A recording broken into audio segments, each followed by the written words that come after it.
降低火灾的生命财产损失，台中市消防局这几年是推动家家户户安装住宅用火警警报器来预防。为了让弱势家庭也能免受火灾威胁，台中市乐成宫这天就捐赠了600个警报器，交由第2复宣分队前往列册户来宣导安装，希望为市民的居家安全尽一份心力。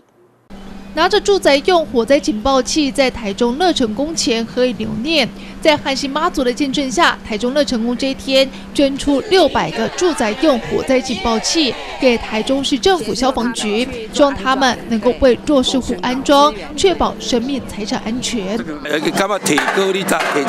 警觉，感觉好的时，大家就来要走啦，还是要拍火，拢去做利便的咋？所以都爱讲有欠有需要，阮乐成宫这当个同意讲，无先捐600粒，安先来用。消防局指出，住宅用火灾警报器安装简易、电池长效，能够提早侦测到异常温度或烟雾，因此也建议一般民众可以自费添购几个，来放在寝室、厨房或楼梯处，确保居家安全。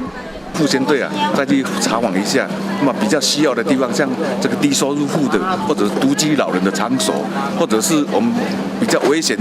密集区的，这个先给他们1个。消防局也表示，市府今年所编列的预算采购1万个住宅用火灾警报器，来优先为弱势户安装，而如今再增加600个，可望将这防火墙延伸扩大。这里将台中采访到。